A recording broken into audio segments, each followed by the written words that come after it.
We have risen from the ashes to school the masses. Hello everyone, welcome to another edition of the Scholars Wrestling Show, episode 234. I am your man behind the microphone, Scholar Jeff, and as you can probably see if you're watching this on YouTube, I'm flying solo today. Yes, it's one of those weeks where life hits us hard, life comes at us from all directions, swerves us in a very Russo-esque manner. But you know what? It's times like this, as you've seen with Scholar Tark in the past, the show must go on. So here I am, especially this week, when we're bringing you lots of the latest in the world of professional wrestling, and this, make no mistake about it, was one major news week. In ways you might already know, and some other ways that may have surprised you. Something may have flown or fallen through the cracks. Hey, you know how it goes. But this is what we're here to do. We're here to rein in the good, the bad, the indifferent, the weird, the crazy, the fun, all of it, here on the Scholars of Wrestling Show. So I guess we can qualify it as this, but let's face it, I haven't done this in a while. I feel like I'm doing it. This is the way we like to kick off every single bit of stuff, flotsam, jetsam, whatever you want to call it. This is a little segment we like to call Backstage News. That's right, where we take a peek behind the curtain and check in a little Backstage News. I know what you're thinking, and no, it's not the same without the other two scholars by my side. Miss you, brothers. Hope to see you back in action soon. In the meantime, we got a week in professional wrestling to talk about, don't we? Yes, we do. The top of the list is undoubtedly the biggest news of the week. That is the latest with All Elite Wrestling, AEW. They just recently, this past week, just had their rally to reveal more details about the upcoming promotion.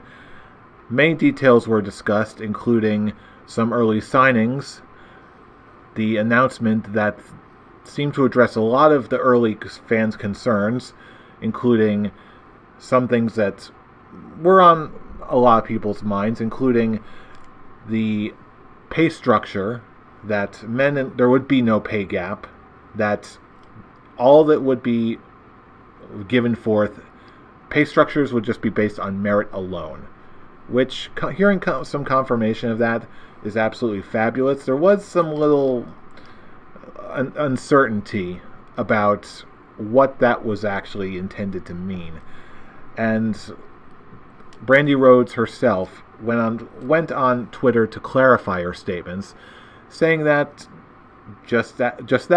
that pay would be even across the board, but it would still be divided up by merit, not gender. There would be no gender pay gap. An entry-level person would be given entry-level pay regardless of male or female gender, which, let's face it, just really reflects the values of not just of the times, but of the sensibilities of the average wrestling fan, which absolutely is fine by me.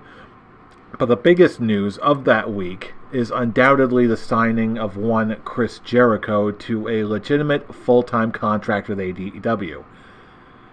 While this was certainly in the realm of possibility, I think it still came as a surprise to a lot of people, myself included, even though we thought, you know what, this absolutely sounds like something Chris Jericho would do, or could do.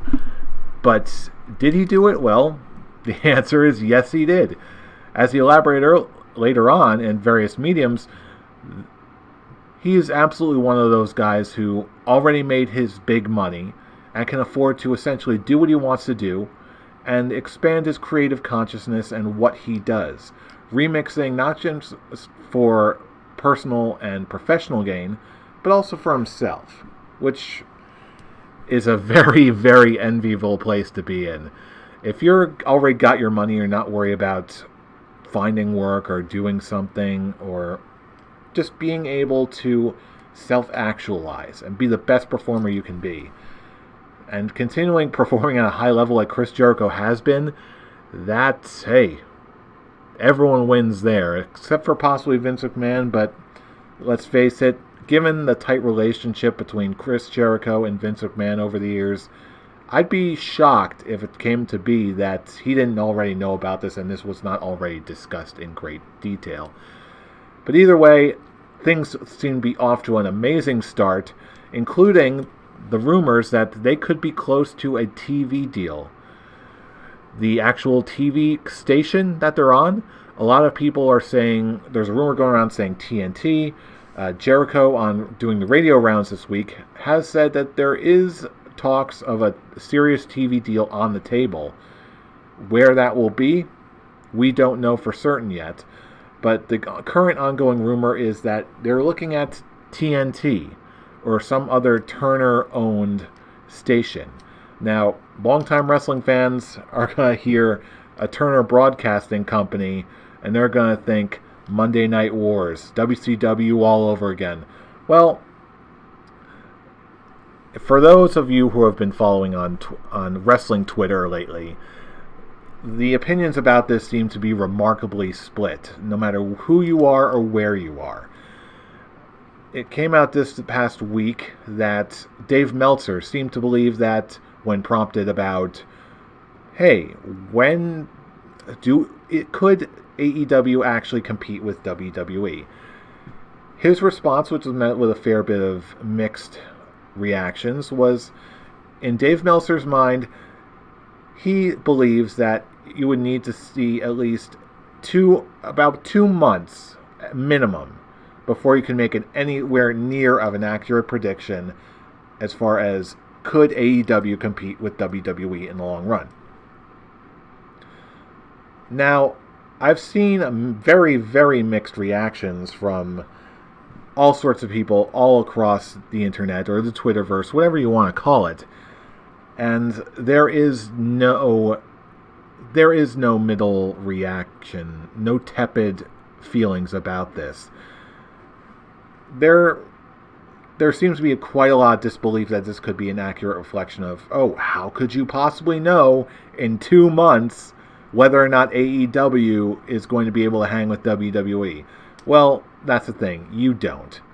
He's just using that as an indicator, as the earliest possible time you could ever make anything resembling an educated guess as far as can AEW hang with WWE in any capacity. We're going to need to see at least 2 months by his estimation regarding how they run their business, and most importantly, what kind of shows they produce. So, again, it's way too early to really say for any certainty at all, especially when, hey, the ebb and flow of business and wrestling as a whole, especially as a creative medium, is changing by the day. So, all I know is this is an absolutely thrilling time to be a wrestling fan. I think that goes without saying, and it's just not worth getting hyped up about, and it's not worth getting angry at each other. Wrestling is great, and this is a great time to be a wrestling fan. The only person it's better to be a wrestling fan these days is probably Kenny Omega, who, as of this recording, that would be January 11th, as of this day in history, Kenny Omega has not publicly declared his signing with any particular company.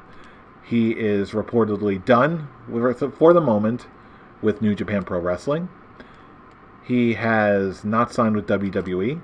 He has not been announced for anything with AEW. I would be shocked if he went to Impact or Ring of Honor at this point. I don't think it's an unfair assessment to say that at this point, in this time, Kenny Omega is absolutely the most number one hottest free agent in professional wrestling today.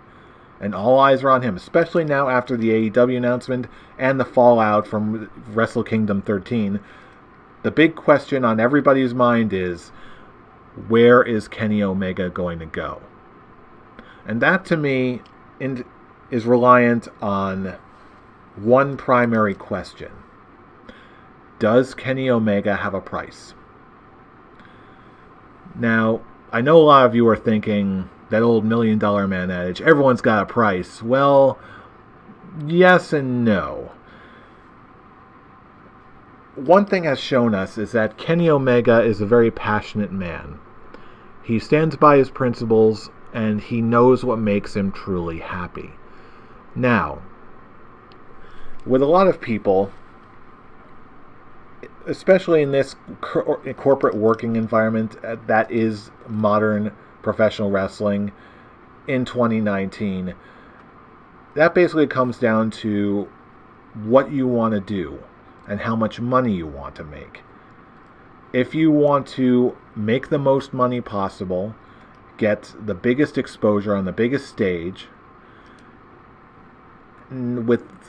while also riding the risk of being in a publicly traded company with writers out the wazoo, you conforming to another's image.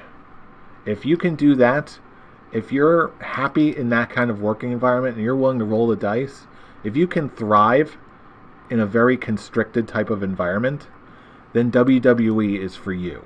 Some people have shown that they can do that. Like the John Cenas, like the Hulk Hogans. If you can conform, if you can twist who you are into that kind of environment, then hey, WWE is probably going to be for you. If you've got a little heartfelt character, if you've got something that doesn't really fit into one set corporate mold, if that is important to you, and if your ability to stay relevant is tied up in that, and in wrestling in a very specific style or presenting yourself in a certain way, then maybe somewhere else may be for you. You may or may not make as much money, but the ceiling is higher, but the challenges are much higher as well. You're going to have to basically be more of a self-made person. If that is more of your speed, then I can see you enjoying some other company as a workplace. So far, I personally have every reason to believe that Kenny Omega is one of the latter. Kenny Omega is not an unobservant man. He is not an unintelligent man. He knows, as much as anyone could, what the potentiality of working for WWE versus any other place on the earth. He's already worked for New Japan. He's already won the New Japan World title, the IWGP Championship. Now, the question is, if he's not going to stay with New Japan, which, quite frankly, to me, seemed like the place where he would be the absolute happiest, but if he is looking for greener pastures, if he's looking for the next step in his career, then possibly WWE could be that place. But I don't think so. If he's looking strictly for the money, if WWE cuts him a massive check and a massive contract with a whole lot of zeros, then if he sees the writing on the wall to make the most money possible, then he very well could do that. However, my money as of right now, I'm not totally convinced. If there's any way at all that Kenny Omega could make comparable money working anywhere else, especially with his friends in AEW, right now my money is on that.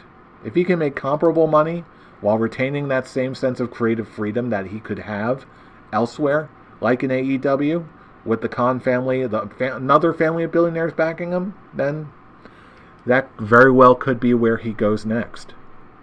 But, as we all know, as of this day, the story is still ongoing.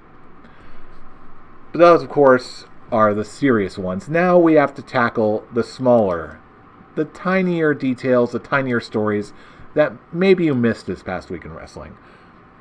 Such as the announcement of one theme for NXT TakeOver Phoenix.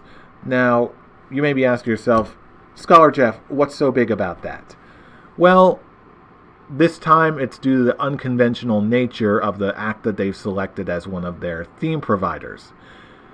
If you're remotely interested into the weird and macabre sort of things that you can find on YouTube these days, you may be aware of Poppy, the reportedly self-aware pop star, the manufactured, Illuminati-worshipping pop starlet who is completely robotic and is exactly what you want to be. I'll tell you what, if you have not heard of Poppy, look her up on YouTube, look up Poppy, and see what she's all about.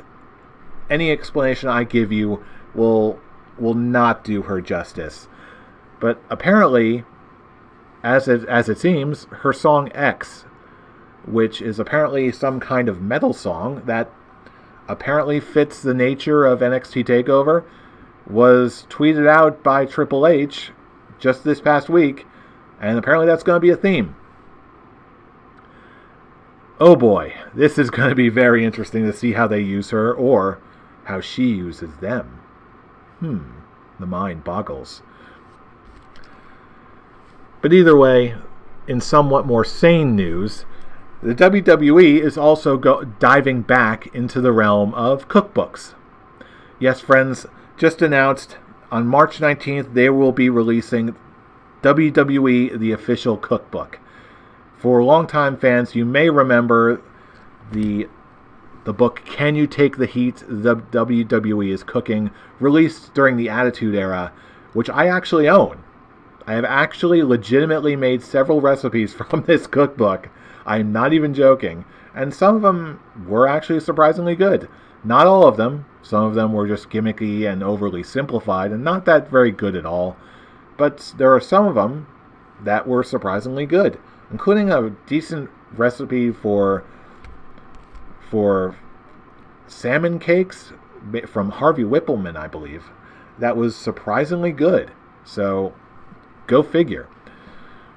Either way, as someone who is a cooking enthusiast and a wrestling enthusiast, obviously, for better or for worse, I'm going to be checking this one out. Who knows? Maybe we can even do a cooking contest or a sampling of some of the dishes right here on this show. We'll have to see. You tell me, Scholar Tarek, Scholar Brian, let me know what you think. Are you willing to step into my kitchen and trust something that I'm going to feed you?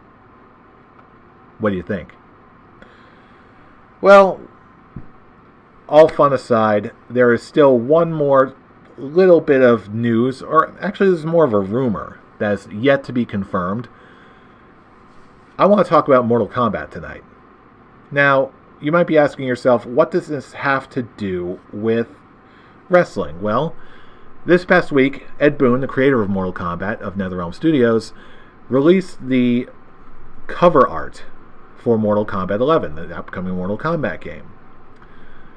The thing is, the art that was released directly matched a proposed leak from someone who had apparently gotten an early press release of the reveal event. And on that reveal event, they listed that Ronda Rousey, the current WWE Raw Women's Champion, has been contracted to play the voice of one Sonya Blade, Mortal Kombat series mainstay. Now, what does this mean for the world of professional wrestling? Well, I wonder if there's going to be some potential Mortal Kombat crossover, maybe some cross-promotion there. Will we possibly see someone like The Undertaker as a guest character in Mortal Kombat 11? Well, let's be real, probably not.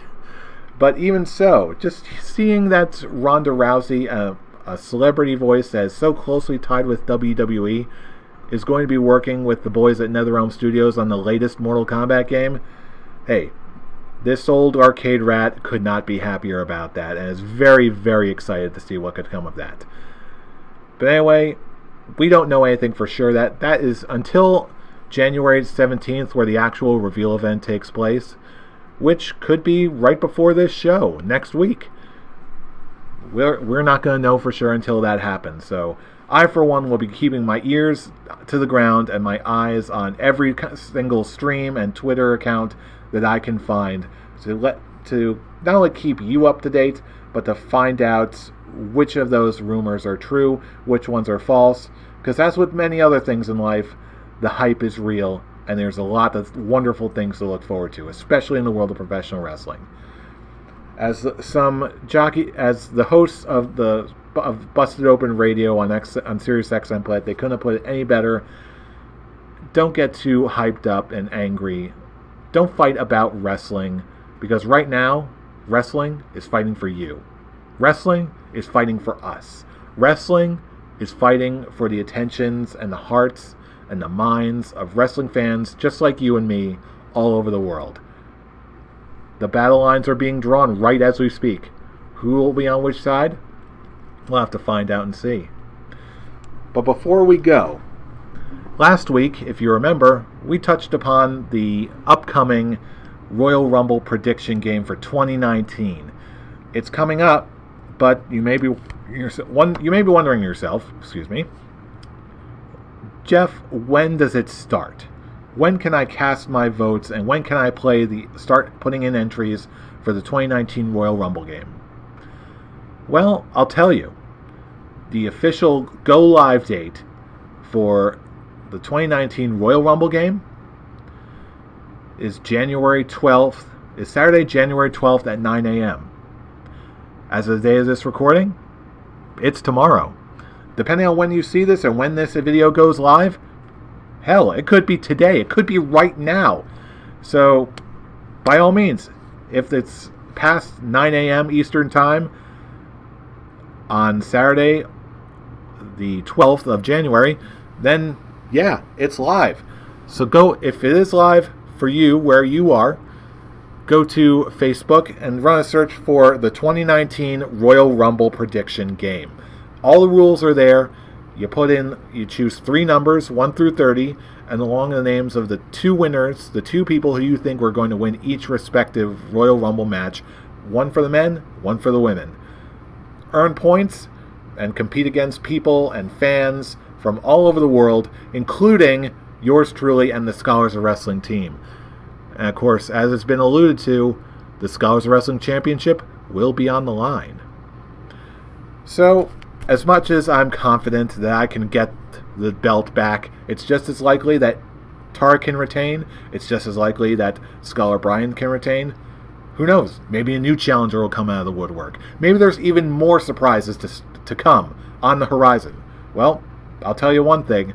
We are absolutely working on lots of surprises and lots of good things to come in the next few weeks. So anyway, that is it for this week in the Scholars of Wrestling show.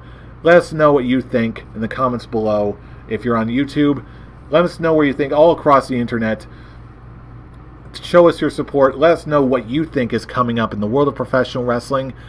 And if you're going to be playing this year's Royal Rumble game with us, put in your predictions. Let us know who you think is geared up to win the Royal Rumble. The odds are already out there. Vegas is already getting on it, for better or for worse. They're out there. So, of course, let us know what you think. You can also follow us on Twitter, starting. See what happens when I don't have my co-host with me?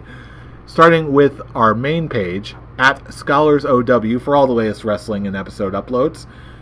You can also find our current reigning and defending Scholars of Wrestling champion, Scholar Tarek, at The Avataric. You can also find Scholar Brian at Atomic Beanpole. And you can find me, join the conversation, at I'm Robbie Rage. Join us all for the conversation. Put in your predictions. Let us know what you think. Who's going where? What's happening next? We got to hear it. Get the discussion going. Because speculation is fun. Predictions are fun. Because you know who we are. We are the Scholars of Wrestling. And you have just been schooled. You're welcome. See you all next week, everybody. Get those predictions going.